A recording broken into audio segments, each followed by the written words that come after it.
Well, good afternoon. My name is Scotessa Hurt, and I am the board chair for the Metropolitan Business League. And I'm so excited because today I have Lakshmi Challa, who's going to be talking to us about resilience. Everyone knows that the Women Who Mean Business Summit 2020 is all about resilience. So we're going to ask a couple of questions and just have a little conversation. Is that Sure, great? that's fantastic. Wonderful. Okay, now, resilience. True resilience. When you think of that, what comes to mind?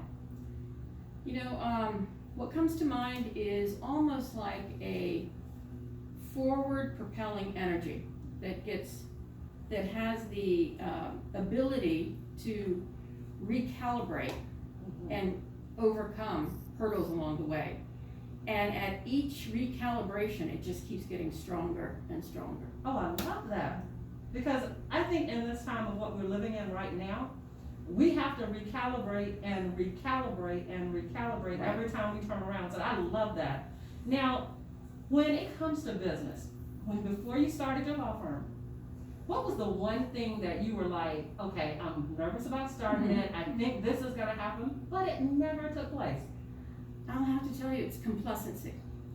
I've seen that with other business owners that, they reach a certain place or they achieve a certain goal and they become complacent. Yeah. And what happens then is you're not moving forward, you're not improving, you're not growing. Exactly. And fortunately, I'm not complacent, so yeah. I'm gonna do Now, I think complacency is one of those things that happens it happens in all different businesses, but as long as you are determined and you seek changes and you keep changing, I think that helps.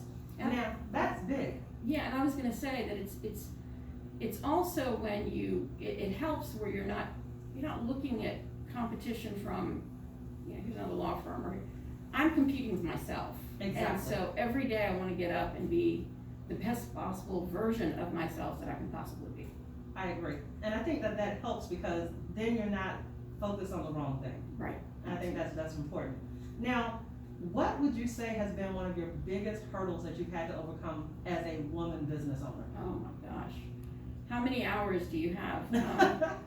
I think the biggest issue, especially I've been practicing for about 25 years, and it hasn't really, it's taken different forms, but they see you but they don't hear you. And trying to get people to hear you. And I've had to invoke really different,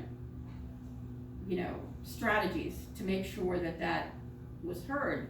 From when I first started practicing, everybody wanted to meet with the partner who was one of the partners who was a man.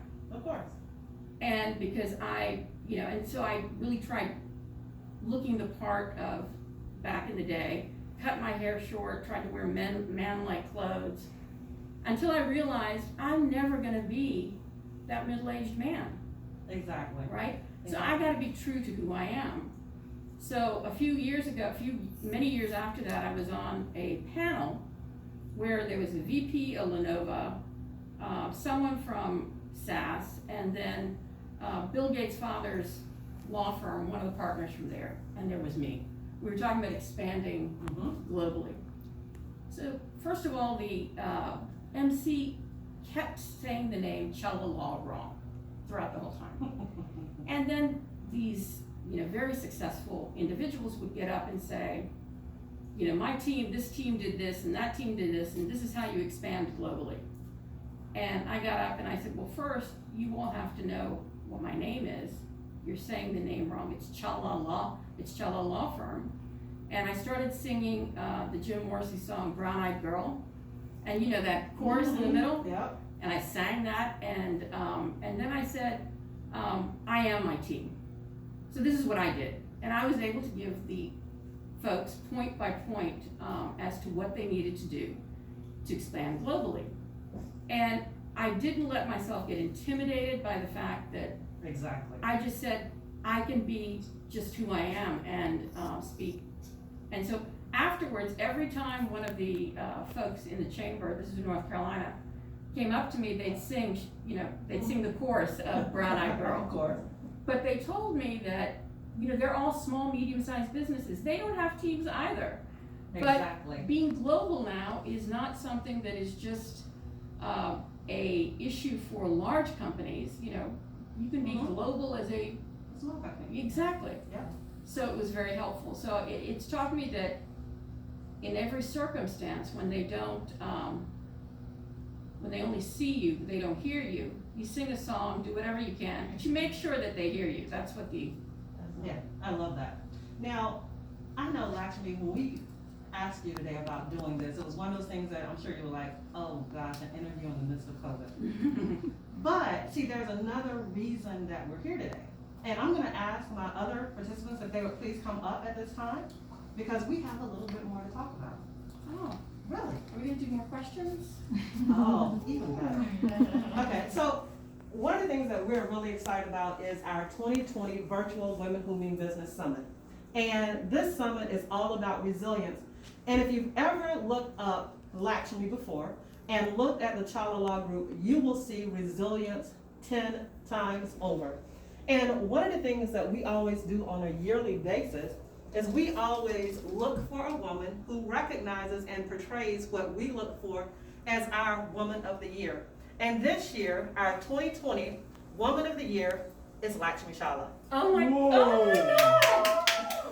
Oh my goodness! I thought this was just as part of your summit and programming, and I am blown away. I'm very honored. And two main reasons come to mind. One is it's from the Metropolitan Business League, which, the members are, so many of them are people that I admire in business that do so much for RVA. And to have an award come from that group is particularly, it means a lot to me. And secondly, it's because 2020. Yes. And what this year has meant, whether it's, the 200,000 odd people that we have lost, families that have lost sons, mothers, fathers, daughters, whether it's the businesses that are being hit so hard. And, I was out the other day and I look around and you see all these signs where businesses are closing down. Neighborhoods are unrecognizable. And, our institutions, our democratic institutions are under assault every day. And we lose John Lewis, we lose Ruth Bader Ginsburg, Justice Ginsburg. And, and most significantly, issues that relate to justice, like a young woman, Breonna Taylor, being shot in her home, and there's no one accountable or being held accountable for that. And then you have this young kid with an AK, where the police are telling him, no, now it's time for you to go home. And then the cry that was haunting and resounding throughout the world. And of George Floyd, where I can't breathe, where a policeman had his knee on his neck. And, that cry, there was a lot of self-reflection. It was not a cry, even though it was coming from George Floyd, it was a cry that was coming from generations and generations and generations of African Americans who have had to endure systemic, racial disparity. And it was almost as if it was an indictment on all of us, saying, how could you let this happen? And then I try to remember in that darkness, because you start thinking about all these things, that it's important, the only thing that can light up darkness is light. And then I said, let me start thinking things a little bit differently. And I remembered, it was almost as if I had the vision of our flag, that the round punch red glare, the bombs bursting in air, gave proof to the night that our flag was still there. This is what Francis Scott Keyes wrote when the British were attacking us. And a lot of this is, especially this divisiveness, is a tax upon the United States, because we are that beacon, we are that gold standard. And there are a lot of countries that don't want to see that. So the only thing that can ignite light in darkness, at least for me, is faith.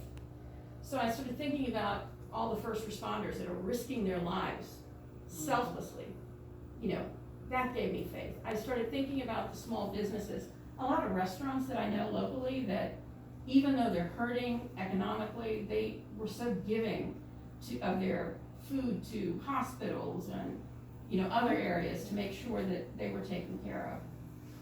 And, I started thinking of the faith that from how that cry just pulled out an entire nation of individuals, diverse in their backgrounds and race and everything else, saying, we're not gonna have this anymore. Exactly. And, for the first time, you had these white suburban women that, through their actions showed that, I recognize that I have some privilege. I'm gonna create a shield. And so, that gives me faith that if we understand that as a nation we can, we unite, that we can come together and overcome all these things. And one of the parts of the Star Spangled Banner that is not well known, I think it's, and conquer, and I may get this wrong, so please, and conquer we must, if the fight it is just. And this motto, and this must be our motto, in God is our trust. And that Star-Spangled Banner in triumph shall wave over the land of the free and the home of the brave. So this is game 6. We got 3 seconds on the clock. Come on, America. We gotta do this. There you go. There you go. Now, part of this is, and we're so excited because Schwarzschild Jewelers is here with us too, because you received this wonderful gift from Schwarzschild. Yes. Congratulations. And I just turned 56 2 days ago, so it's like my birthday all over. Congratulations and happy birthday. Absolutely. And so, you want to open it? Oh, man. So everyone can see it? I didn't know if that was, Oh, yeah. it's so hard for me to not open, but That's the that's best part. This is the best part, right? Yes. I gotta show some self-control. No, you don't. You actually don't this time.